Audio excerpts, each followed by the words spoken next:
T20 world cup is right here और T20 के बादशाह की तलाश हो चुकी है शुरू। This is the special program on Samaa TV जो कि आप देखेंगे all the way till the final and beyond. Final के एक दिन बाद तक हम कह सकते हैं कि हमारे इस T20 का बादशाह ये प्रोग्राम जारी रहेगा। और सूरत हाल क्या है? सूरत हाल ये है कि मैं आपको यहाँ पे सेट में इस वक्त अकेला नजर आ रहा हूँ बिकॉज माई को होस्ट सवेरा ऑस्ट्रेलिया। क्या बात है जी, रवाना हो रही हैं, होने वाली हैं तो थोड़ी देर बाद ऑस्ट्रेलिया के लिए, और हमारे पास वहाँ से वो एक्सक्लूसिव फुटेज लाएंगी। बहुत मज़ेदार प्लान्स हैं और सारी चीज़ें रहेंगी। मैं हूँगा यहाँ स्टूडियो में, yes me Adeel Azhar, I will be here in the studio. मेरे साथ शाहिद खान आफरीदी होंगे, लाला होंगे, कुछ दिन स्टूडियो में होंगे, कुछ दिन हमारे साथ स्काइप पे होंगे। बहुत मज़ेदार बातें होनी हैं। इसके अलावा हमारी कोलैबोरेशंस भी हैं इंडियन टेलीविज़न चैनल्स के साथ। तो इंडिया पाकिस्तान वैसे तो सामने आ रहे हैं इस वीकेंड के मैच में, उसके बाद ज़ाहिर है आगे चल के they can face each other in the final, लेकिन that's a long shot right now.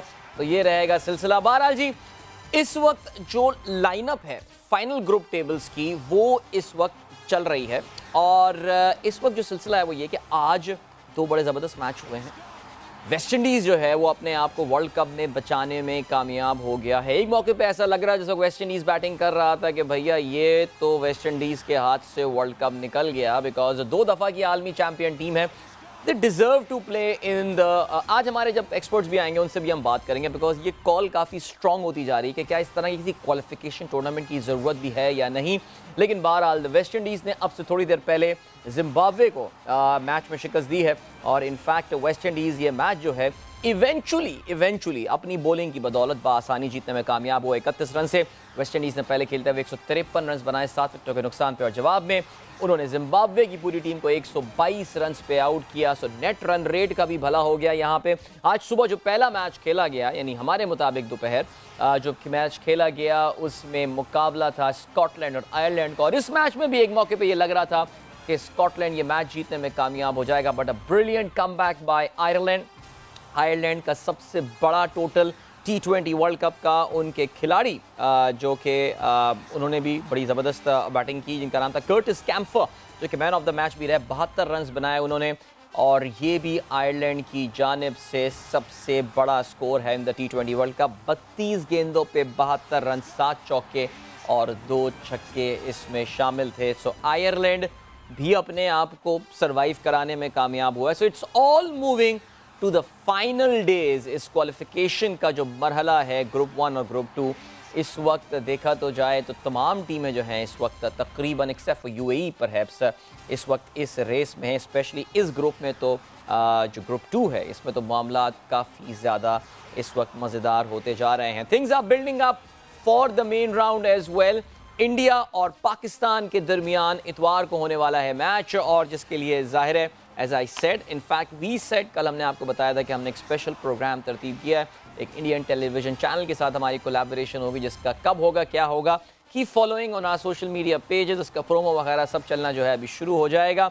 अभी क्या बात करते हैं, अभी हम ये बात करते हैं जनाब, आज जो है वो हमारे साथ जो गेस्ट मौजूद हैं उनको भी इस वक्त हम उनका तारुफ कराते हैं। हमारे प्रोग्राम में अंटिल रिसेंटली काफ़ी फ्रीक्वेंटली आया करते थे, बल्कि इस समर्स में मौका मिला था मैं और सवेरा व्हेन वी वर इन इस्लामाबाद, तो उनकी एकेडमी भी जाने का हमें मौका मिला। बड़ी ज़बरदस्त एकेडमी है, पाकिस्तान के बहुत नामवर मशहूर क्रिकेटर, इनफैक्ट रावलपिंडी में कहा जाए कि जो बड़े बड़े क्रिकेटर्स वहाँ से निकले हैं उनकी कामयाबी में, उनके करियर के अर्ली स्टेजेस में सभी अज़हर साहब का बहुत बड़ा किरदार रहा है। तो आज हमारे साथ काफ़ी अर्से बाद वैसे प्रोग्राम में मौजूद है, उनको प्रोग्राम में वेलकम करते हैं। अस्सलाम वालेकुम सभी साहब।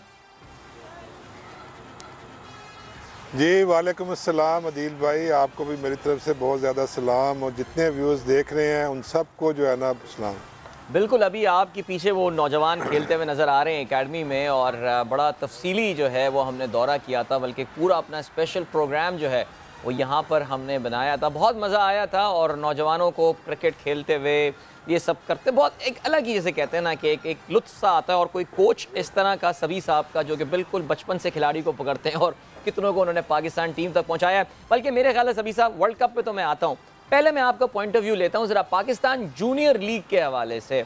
आप ज़ाहिर है नौजवानों के साथ बहुत काम करते हैं, तो जब ये लीग शुरू नहीं हुई थी तो बड़े लोगों के इस पे एतराज़ात थे, एप्रीहेंशंस थे, लोग कह रहे थे भाई क्या है, बिला ज़रूरत पैसे खर्च हो रहे हैं एंड ऑल। लेकिन रमीज़ राजा साहब ने लीग करवाई भी, इसको व्यूअरशिप भी मिल रही है, लोग इन नौजवानों के हवाले से बातें भी कर रहे हैं, कुछ क्वालिटी क्रिकेट भी देखने को मिल रही है, इसमें कोई शक नहीं है। आपका क्या कहना है बहैसियत कोच, अगर आपने क्रिकेट देखने का, आपका जूनियर लीग देखने का मौका मिला हो, क्वालिटी ऑफ क्रिकेट कैसी है और ओवरऑल इस आइडिया के हवाले से क्या कहते हैं? देखिए अदील भाई, शायद पहले भी आपसे इस सिलसिले में मेरी बात हुई थी, मैंने और भी बहुत जगह ये बात की है। देखिए मैं टू बी ऑनेस्ट, मैं इस आइडिया के इतना ज़्यादा फेवर में नहीं हूँ, क्योंकि अगर ये जूनियर क्रिकेट इतनी ज़्यादा अच्छी होती है, इतना ज़्यादा अच्छा आइडिया होता, तो अभी दुनिया के और मुल्क भी इसको ये कर चुके होते जी। अभी अंडर 19 में जब से ये JPL का ये स्टार्ट लिया है, जब से ये स्टार्ट होने जा रही थी, तो मैं ये देख रहा था कि जितने भी नौजवान क्रिकेटर्स हैं उनका और कहीं पे फोकस ही नहीं था, कि वो सारे के सारे जो लोग हैं वो JPL के ऊपर नज़र लगा के बैठे हुए थे। तो ये अब आने वाले वक्त में पाकिस्तान को इसका बड़ा नुकसान होने जा रहा है मेरे ख्याल में, क्योंकि अगर प्लेयर्स को अभी इस जूनियर, अभी शॉर्टर वर्जन क्रिकेट के अंदर हमारे जो, क्योंकि प्लेयरों की अभी बेस बननी है, अभी अगर वो बेस ही इस तरह की बनेगी कि जाएं और जाके हिट्टे मारें, तो फिर आगे जो हमें जो लड़कों को जो हमने सप्लाई करनी है, जो नेशनल टीम में जाएंगे, जो कायद आज़म ट्रॉफ़ी में जाएंगे, जो लॉन्गर वर्जन में जाएंगे, तो वो कौन किस किस्म के प्लेयर होंगे। तो जूनियर लेवल पे मेरा तो यही ख्याल है कि अभी लॉन्गर वर्जन क्रिकेट होनी चाहिए थी, अभी हमें इस तरह ये जूनियर लीग कराने की ज़रूरत नहीं थी, क्योंकि देखिए प्लेयरों का जो माइंड सेट है, प्लेयरों का जो एक इंटरेस्ट है, वो ज़्यादा T20 क्रिकेट में चला गया है, क्योंकि लॉन्गर वर्जन क्रिकेट जो है वही प्लेयर को बनाती है, वही प्लेयर को निखारती है, और उसी में प्लेयर की क्वालिटी का पता चलता है जब वो ज़्यादा देर, मतलब 3 दिन अगर वो मैच खेलेगा या 4 दिन का मैच खेलेगा, वहाँ से खेल के परफॉर्म करके अपने आप को एक क्वालिटी प्लेयर बना के जब वो वनडे और T20 में आएगा, वो एक लॉन्ग लास्टिंग किस्म का प्लेयर होगा। चलें सभी साहब, आपका पर्सपेक्टिव बिल्कुल हमें इसमें पता चला। बिल्कुल, मैं बस चाह रहा था कि मुझे ना एक ज़रा फीलर मिल जाए आपकी तरफ से, तो आई हैव गॉट इट। और and I will be very honest, ज़्यादातर जिन लोगों से हमने बात की है ज़ाहिर है वो अभी तक इस आइडिया के हवाले से कम इस टूर्नामेंट के शुरू होने से पहले ज़रा एप्रीहेंसिव ही थे, कुछ ज़रा डामाडोल से थे कि यार पता नहीं चलेगा या नहीं चलेगा। लेकिन बहरहाल रमीज़ राजा बड़े कॉन्फिडेंट थे इस आइडिया के हवाले से, और इससे पहले हमारी उनसे बड़ी तफसीली बात भी हुई थी। अब ज़रा T20 वर्ल्ड कप के हवाले से बात करते हैं। अब जो भी कहें सभी साहब, ज़ाहिर है हमें पता है कि टेस्ट क्रिकेट तो असल क्रिकेट होती है और उसके बाद फिर वनडे, लेकिन ये बात तो माननी पड़ेगी कि T20 जो है वो इस वक्त सबसे मकबूल तरीन फॉर्मेट है। क्रिकेट का यही फॉर्मेट है जो उसको ओलंपिक्स में भी लेकर जाएगा। और अगर आप यही सोचते हैं कि T20 शायद आज से 30-40 साल पहले शुरू हो चुका होता इंटरनेशनल, तो शायद क्रिकेट दुनिया में और मकबूल होती। इंडिया पाकिस्तान एक दूसरे के आमने सामने आने वाले हैं। क्या आज भी एक जैसे हमें एक्साइटमेंट हो रही है, या जो बच्चे पीछे खेल रहे होते हैं इंडिया पाकिस्तान मैच के हवाले से, सभी साहब आपको भी वही एक्साइटमेंट होती है, वो जो एक बचपने वाली जो एक्साइटमेंट होती है इंडिया पाकिस्तान मैच की? देखिए इंडिया पाकिस्तान का मैच तो जब हम खुद खेलते थे या उस बचपन में क्रिकेट देखना स्टार्ट की है, तो जब मुझे अच्छी तरह याद है कि 77-78 में जब इंडिया की टीम बड़े अरसे के बाद पाकिस्तान आई, तो उस वक्त बड़े बड़े जो पाकिस्तान ने फिर यहाँ पे टेस्ट मैचेस हुए, तो इंडिया पाकिस्तान की क्रिकेट, चाहे वो टेस्ट क्रिकेट है, T20 है, वनडे है, उसका एक अपना ही मज़ा है, एक अपना ही नशा है। सही। और मेरा ख्याल है कि जो भी अब ये मैच होने जा रहा है T20 वर्ल्ड कप का हो, इससे पहले अभी एशिया कप हुआ, हमने देखा पब्लिक का इंटरेस्ट है, फिर पूरा पाकिस्तान, मतलब ये जो क्रिकेट है ये पूरे पाकिस्तान को फिर आपस में जोड़ती है। और अगर आप देखें जिस तरह लोगों का इंटरेस्ट है, फिर इंडिया पाकिस्तान का जो मैच है वो किसी भी इवेंट का सबसे बड़ा मैच है। मेरा ख्याल है फाइनल का इतना ज़्यादा इंटरेस्ट लोगों को नहीं होता जितना ज़्यादा इंटरेस्ट इंडिया पाकिस्तान किसी भी इवेंट में अपने आमने सामने हो। बिल्कुल सभी साहब, आप के एक शागिर्द में बोलूँ, आपने बताया भी था कि नवाज़ जो हैं वो ज़ाहिर है आपकी ज़ेर निगरानी जो है उन्होंने क्रिकेट खेली है अपनी नौजवानी में। सो इस पर नवाज़ अब पाकिस्तान टीम का परमानेंट हिस्सा भी बन गए हैं, और स्पेशली एज बॉलिंग तो अच्छी करते ही थे, लेकिन बैटिंग में भी जो है ना वो अपने जौहर दिखा रहे हैं। वो आपको हैरानी तो नहीं होती होगी उनको देख के कि यार ये जिस तरह की हिटिंग नवाज़ कर रहा है और जिस तरह एक स्टेबिलिटी पाकिस्तान का जो एक बड़ा वल्नरेबल सा मिडल ऑर्डर है, वहाँ पे आके प्रोवाइड कर रहा है। किसी भी नंबर पे आप नवाज़ को खिला सकते हैं। नवाज़ की हालिया परफॉर्मेंस, उसकी हालिया फॉर्म के हवाले से आप क्या कहेंगे? अदील भाई, मैं काफ़ी अरसे से जो है ना ये बात कर रहा हूँ कि नवाज़ जो है he is an batting allrounder है। वो एज ए बैट्समैन ज़्यादा वैल्यूबल है, और मैंने काफ़ी मतलब है तकरीबन 6 महीने साल पहले भी हमेशा ये बात करता हूँ कि इस वक्त जो आने वाली क्रिकेट है इसको इस्टेब्लिश किया जाए। ये मोहम्मद हफीज़ की आइडियल रिप्लेसमेंट है, जो पूरे ओवर करेगा और पूरी बैटिंग करेगा। फिर जब इंडिया के ख़िलाफ़ मैन ऑफ द मैच हुआ, एशिया कप में मैच जिताया, उस वक्त से भी मैं यही कह रहा हूँ कि इसको नंबर 4 एक परमानेंट नंबर दे देना चाहिए। ऑलरेडी पाकिस्तान स्ट्रगल कर रहा है मिडिल ऑर्डर के अंदर, और पाकिस्तान के लिए मेरा ख्याल ये बेस्ट इस वक्त प्लेयर है। एक तो लेफ़्ट हैंडर है, फिर इसको शॉट मतलब अच्छे खेलता है, नीचे खेलना पड़ेगा। अगर पहले बैटिंग आई है, कोई लंबा टोटल सेट करना है, उसके लिए भी इज़ एन आइडियल क्रिकेटर। तो अब ये मैनेजमेंट के ऊपर है, कप्तान के ऊपर है कि वो उसको कितना कॉन्फिडेंस देते हैं और कितना उसको परमानेंट एक नंबर देते हैं। वही उसके लिए अभी ज़रूरी है, और वो पाकिस्तान के लिए बहुत ज़्यादा वैल्यूबल प्लेयर बन सकता है इस कमिंग वर्ल्ड कप में।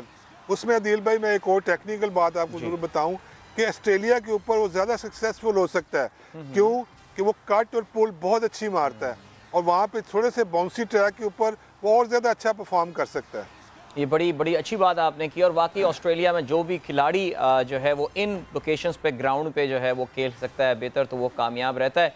तो नंबर 4, वैसे मैं अगला सवाल आपसे यही पूछने वाला था उनकी बैटिंग पोजीशन के हवाले से। इवन तो जैसे मैंने आपको बताया, नवाज़ में वो फ्लेक्सिबिलिटी है कि आप उसे किसी भी नंबर पे खिला सकते हैं, लेकिन आप ये बात कहते हैं कि जी नंबर 4 ये स्लॉट है जहाँ पे नवाज़ को होना चाहिए।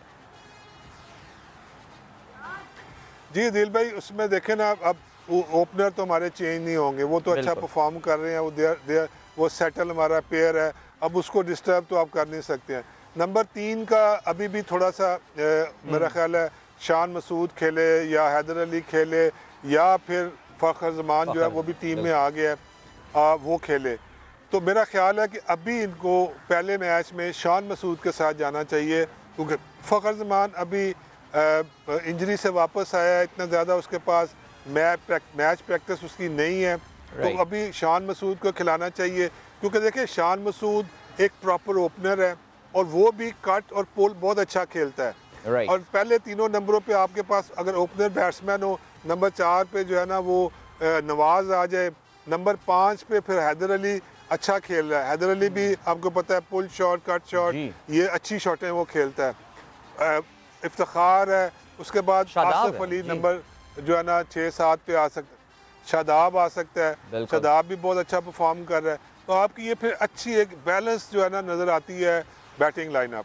सभी साहब, हैदर भी आप ही के रीजन के प्लेयर हैं, आप ही के एरिया के प्लेयर हैं, और आप अगर मुझे याद सही पड़ रहा है तो आप भी कोचिंग कर चुके हैं हैदर की। अगर मुझे याद दिलाएगा, बिल्कुल कुछ शायद बात हुई थी इस हवाले से।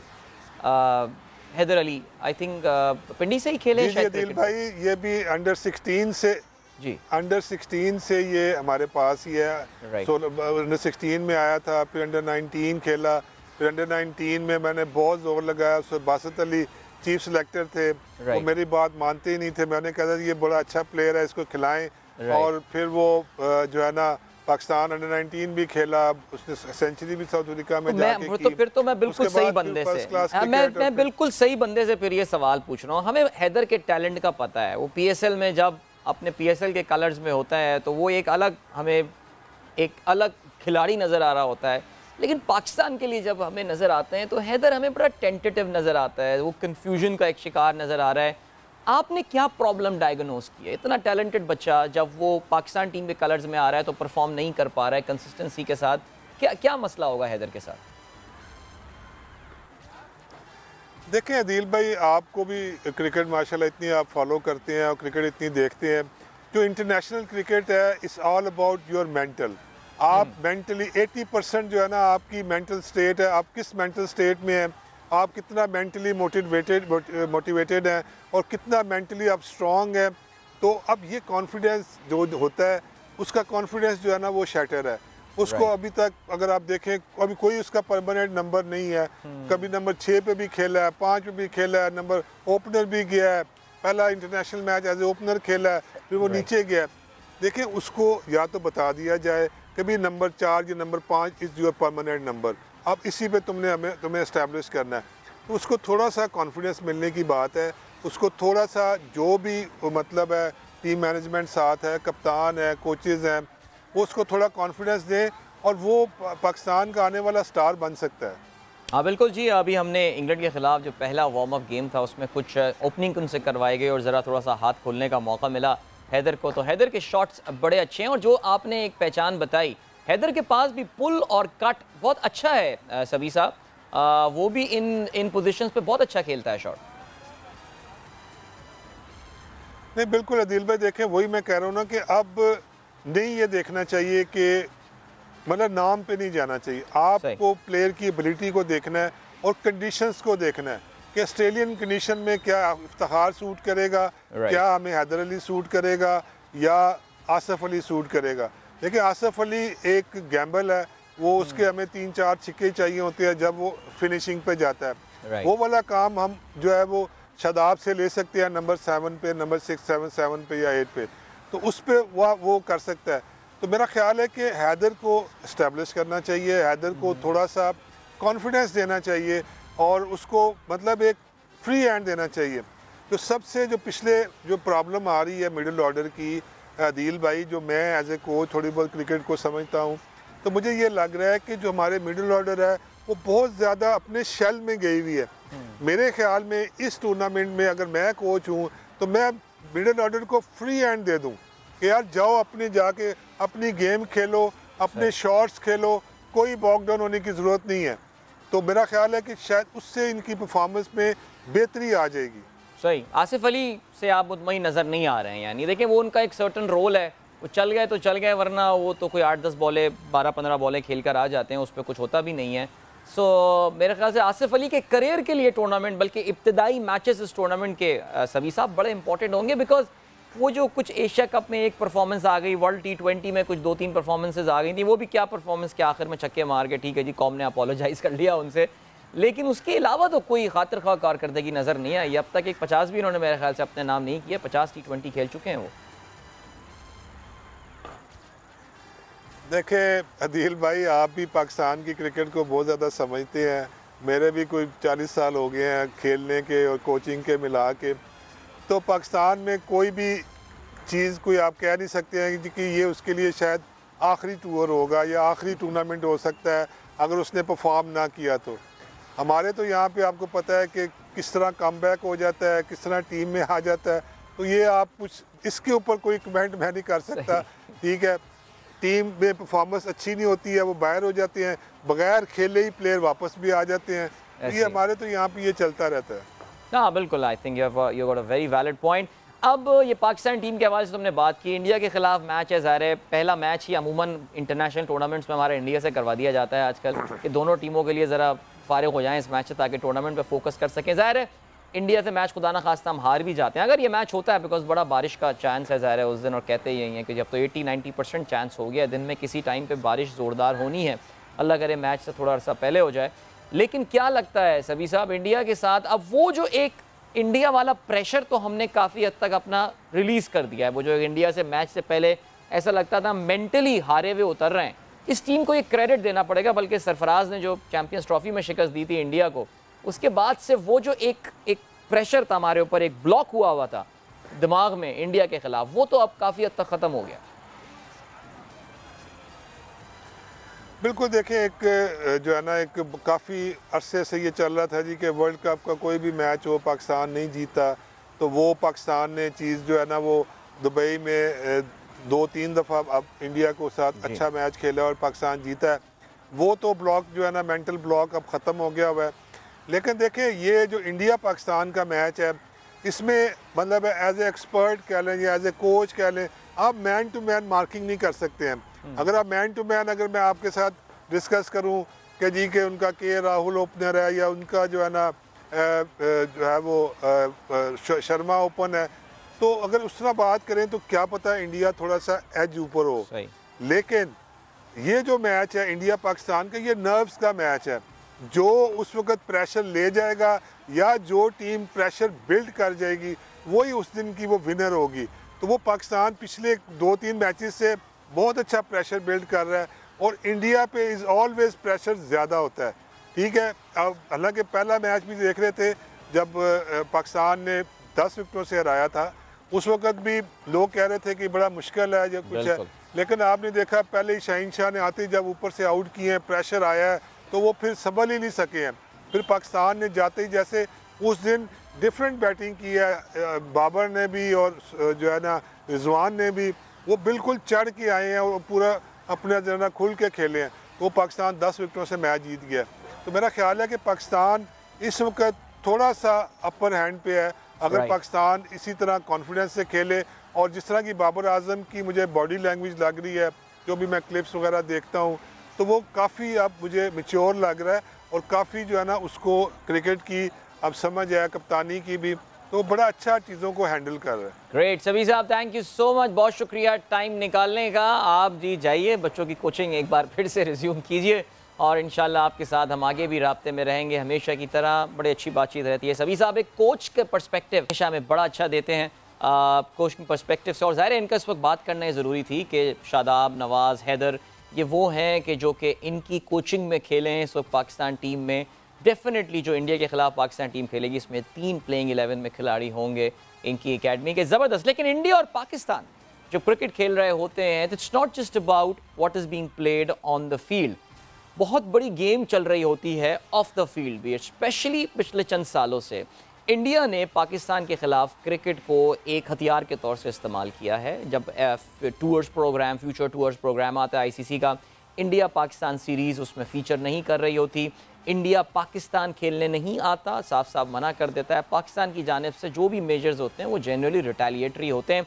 अभी आप जानते हैं कल एक बार फिर से इंडिया ने एक नया, इंडियन क्रिकेट बोर्ड ने जो है वो एक नया तूफ़ान खड़ा कर दिया जब उनके ओहदेदार, आला ओहदेदार जय शाह, जो कि Indian prime minister Narendra Modi के right hand man Amit Shah के साहबजादे भी हैं, उन्होंने आउट ऑफ नोवेयर आके ये ऐलान कर दिया कि इंडिया जो है वो पाकिस्तान एशिया कप 2023 में खेलने नहीं जाएगा।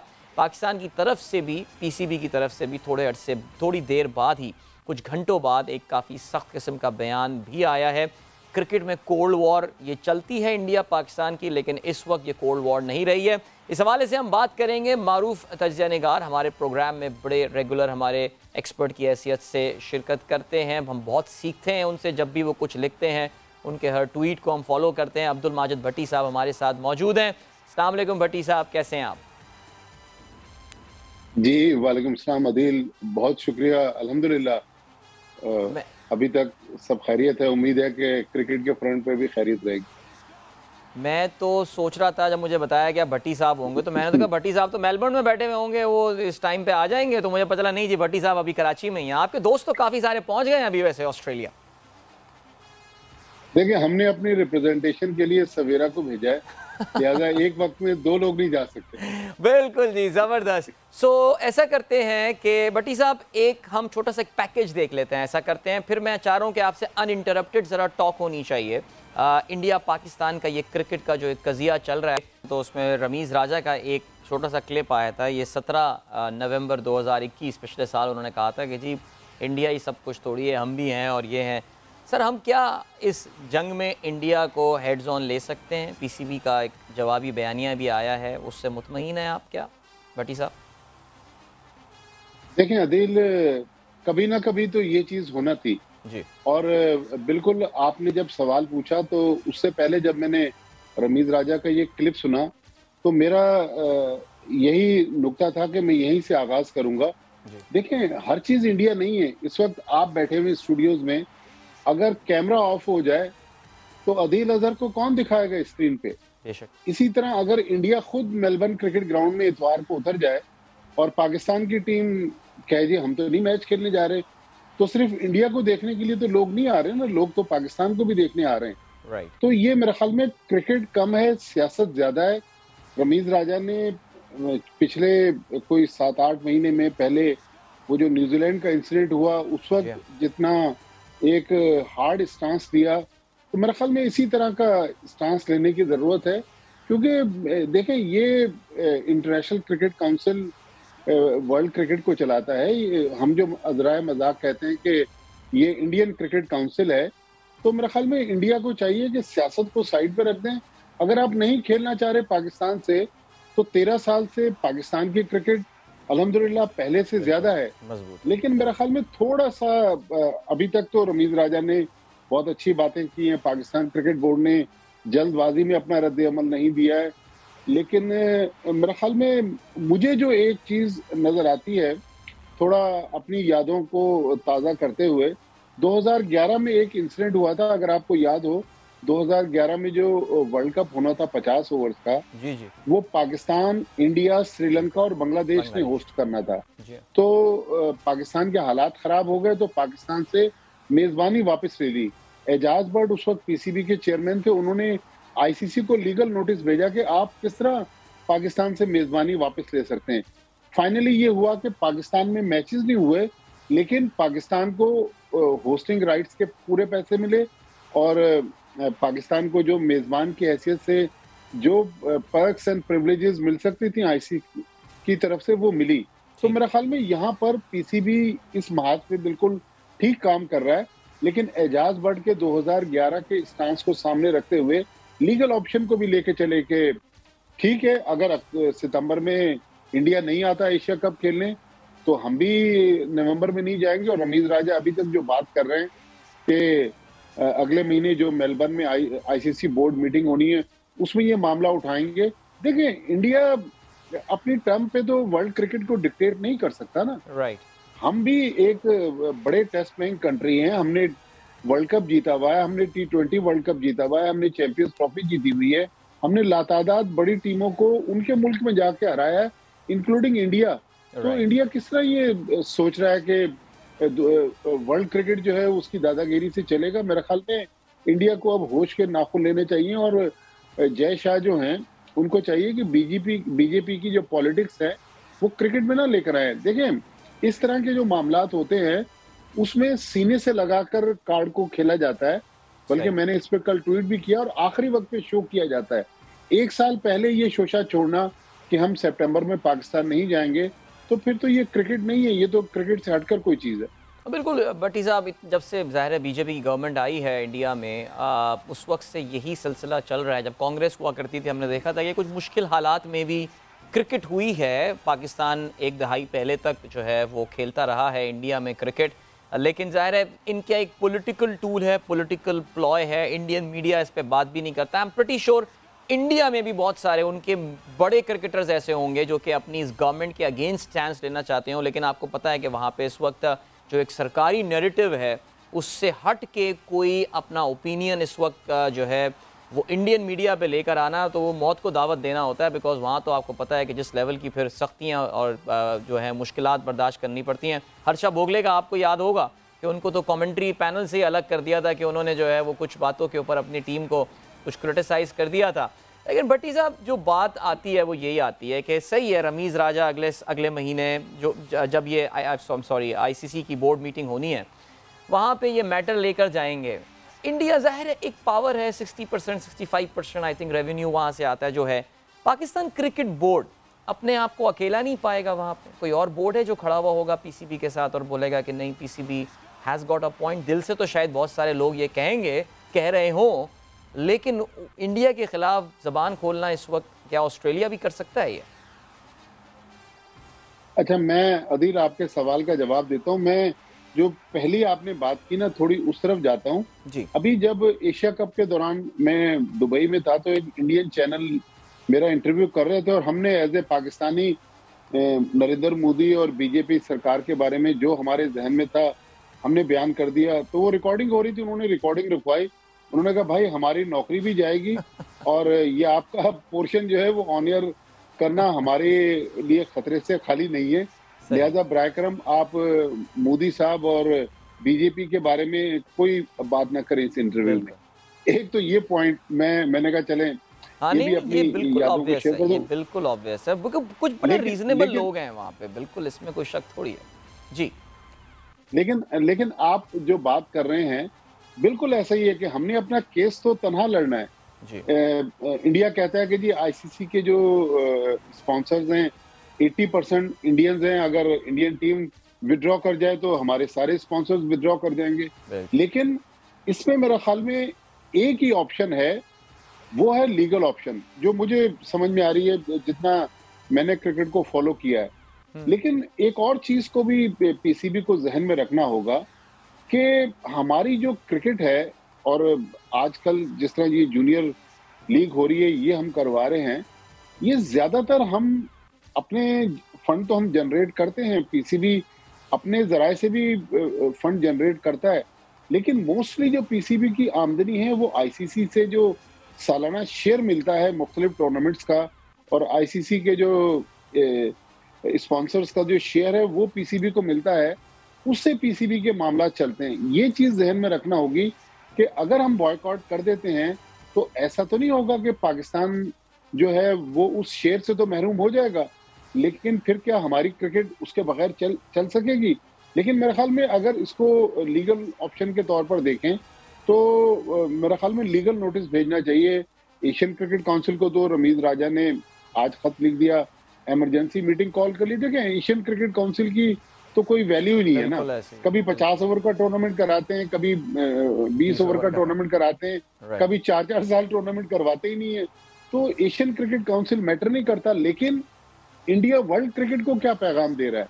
आप देखें, न्यूजीलैंड की टीम जब सितंबर में वापस गई, उसके बाद रमीज राजा और पीसीबी और पाकिस्तान की गवर्नमेंट का जो स्टांस था, उसके बाद पहले ऑस्ट्रेलिया की टीम 2 महीने पाकिस्तान में रहकर गई, उसके बाद इंग्लैंड की टीम 7 T20 खेल कर गई, फिर T20 वर्ल्ड कप के बाद इंग्लैंड फिर 1 दिसंबर को पहला टेस्ट मैच है पिंडी में, टेस्ट मैच खेलने पाकिस्तान आ रहे हैं।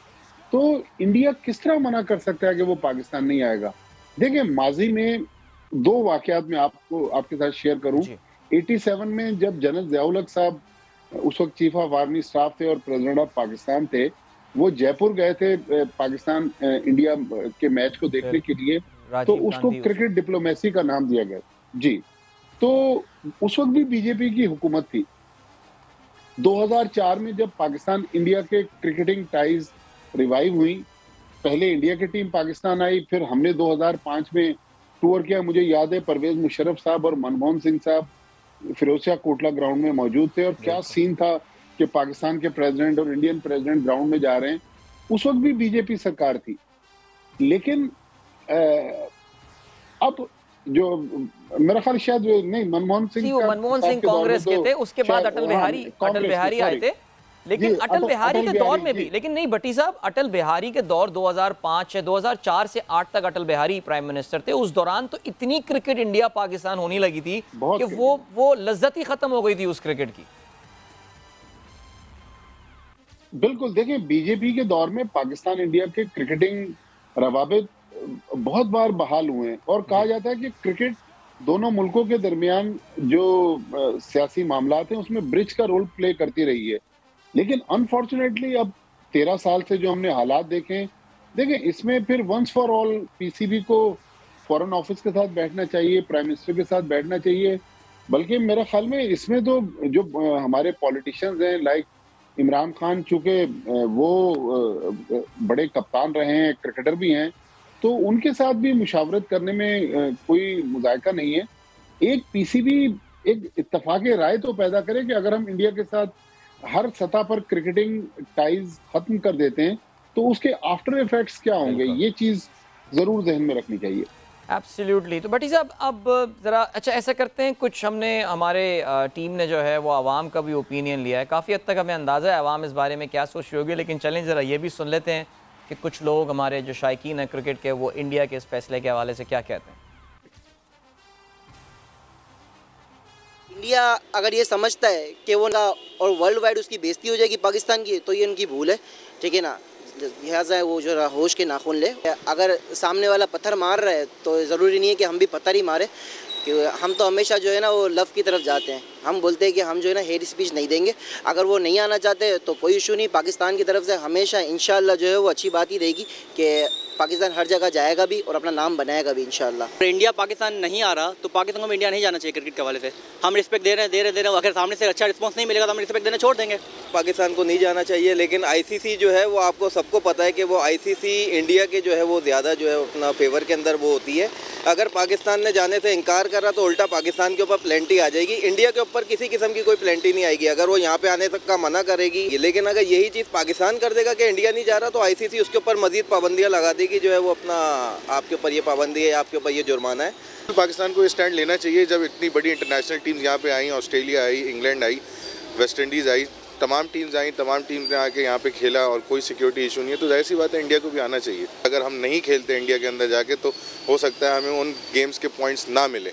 ये लॉस तो बिल्कुल बेयर करना पड़ेगा अगर अपने आप को मनवाना है। मैं समझता हूँ कि इंडिया वालों की बहुत नेगेटिव थिंकिंग है, क्योंकि पाकिस्तान तो चारों तरफ से देखे तो हर तरफ से पहल ही करता है ना। पब्लिक को एंटरटेनमेंट इसी चीज़ से मिलता है।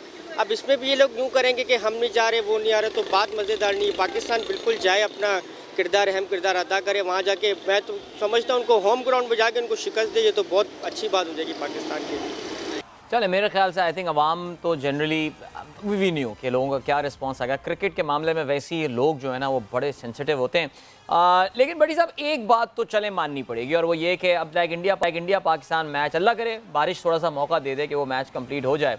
एक इंडिया की एक साइकोलॉजिकल बर्तरी, देखिए बहुत सारी चीज़ों में हमसे वो निकल गए हैं आगे, मानने वाली बात है। इकोनॉमी की बात करें और बहुत सारी चीज़ों की बात करें, क्रिकेट में भी हमने ये देखा कि एक ऐसा फेज़ आया, बल्कि मैं ये कहूँगा कि शायद 2007 T20 वर्ल्ड कप के फाइनल के बाद और कुछ पाकिस्तान को इंडिया को हराना ज़रा सा मुश्किल हो रहा था। स्पेशली वर्ल्ड इवेंट्स तो एक बड़ी लंबी स्टोरी है, लेकिन अब आपको लगता है कि इन दोनों टीमों के दरमियान जो एक जो मैं बल्कि थोड़ी देर पहले सभी साहब से भी यही बात कर रहा था, आपका ही पर्सपेक्टिव लूँगा कि Indians would be giving Pakistan respect as an opponent now. एक हरीफ की हैसियत से अब उनको भी अंदाज़ा हो गया होगा कि ये वो पाकिस्तान की टीम नहीं है जो डिफेंसिव माइंडसेट या किसी और के साथ खेल रही थी। ये बड़ी फाइटिंग टीम है जो कि आखिर तक फाइट कर रही है। सो वो एक मेंटल बैरियर आपको लगता है कि पाकिस्तान का भी ख़त्म हो गया और इंडिया भी मान रहा होगा कि नहीं यार ये टीम इतनी आसान नहीं है जितना हम पहले लिया करते थे।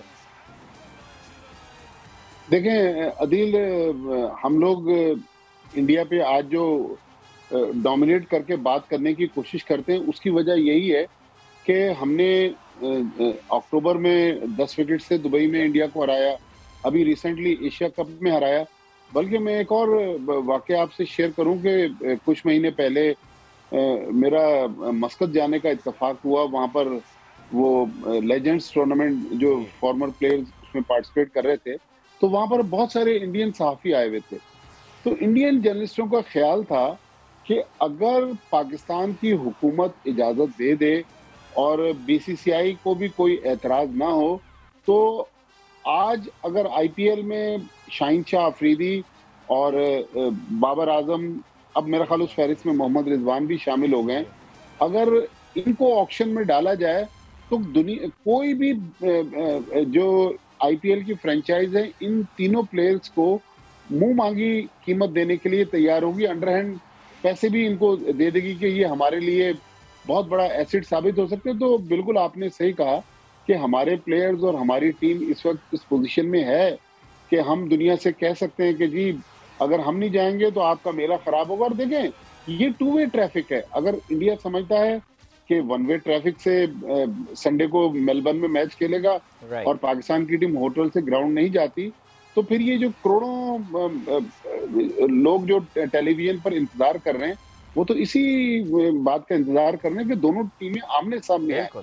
अगर कोई ये समझ रहा है कि सिर्फ मेरी वजह से ये पूरा मेला सज रहा है, तो मेरा ख्याल में इस तरह पॉसिबल नहीं है। तो लिहाजा इंडिया को चाहिए कि पॉलिटिक्स को अलग रखें, क्रिकेट को एटलीस्ट चले वो हमसे बायलैटरल सीरीज नहीं खेल रहे, 13 साल से हमारी क्रिकेट पहले से ज्यादा ग्रो कर गई है, लेकिन एटलीस्ट जो आईसीसी इवेंट्स हैं या एसीसी इवेंट्स हैं उनमें तो पार्टिसिपेट करें, उसमें क्या मुज़ायका।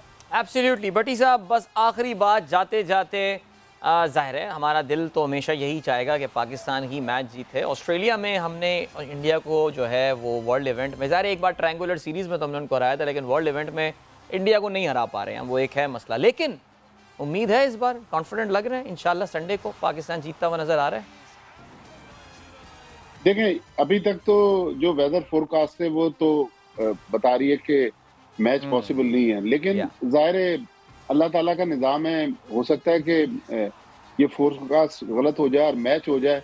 मुझे लग रहा है कि इस टीम ने जिस तरह दुनिया की बड़ी बड़ी टीमों को इंक्लूडिंग इंडिया को जो 10 विकेट से मार पड़ी है T20 वर्ल्ड कप में, वो मेरे ख्याल में विराट कोहली और इंडियन टीम मुद्दतों नहीं भूलेंगे। हार जीत तो खेल में होती है, लेकिन 10 विकेट से हारना, तो मुझे लग रहा है कि ये यंग टीम है, इसमें जो मेरे ख्याल स्पार्क इतना ज्यादा है। मुझे लग रहा है कि इस बार पाकिस्तान जो है वो एक और मार्का सर करेगा। और मेलबर्न में हमने 92 का वर्ल्ड कप जीता था, वो तो खैर पुरानी बात होगी, लेकिन मुझे लग रहा है कि इस बार पाकिस्तान इंडिया को हराने में कामयाब हो जाएगा। इंडीड, इंशाल्लाह। थैंक यू सो मच भट्टी साहब, थैंक यू एज ऑलवेज, आपने टाइम निकाला हमारे लिए। इंशाल्लाह आपके साथ हम आपको डिस्टर्ब करते रहेंगे आगे भी ड्यूरिंग द वर्ल्ड कप भी, और बाकी आपकी एक्सपर्ट ओपिनियन से हम सीखते रहेंगे। थैंक यू सो मच साहब। Right, so that's it for this T20 का बादशाह। और अब सिलसिला क्या है? सिलसिला ये है दैट यस, जैसे जैसे मैचेस करीब इंडिया पाकिस्तान का करीब आ रहा है, ये डिस्कशन भी हम अपना बढ़ाते रहेंगे। हमारा ये सिलसिला रोज़ाना जारी रहेगा, और हमारी कोशिश होगी कल से सवेरा हमें ज्वाइन, कल से या परसों से बहरहाल करेंगे ऑस्ट्रेलिया से। तो वो भी I am looking forward to that, जैसे वो कल बता रही थी, she is looking forward to travelling to Australia. So it's gonna be fun. Lala भी हमारे साथ होंगे, और इंशाल्लाह ये सिलसिला हम इसी तरह जारी रखेंगे all the way till the end of the T20 world cup. इंशाल्लाह मेरी आप लोगों से मुलाकात कल शाम एक बार फिर होगी T20 का बादशाह में। तब तक के लिए good bye, God bless and Allah हाफिज़।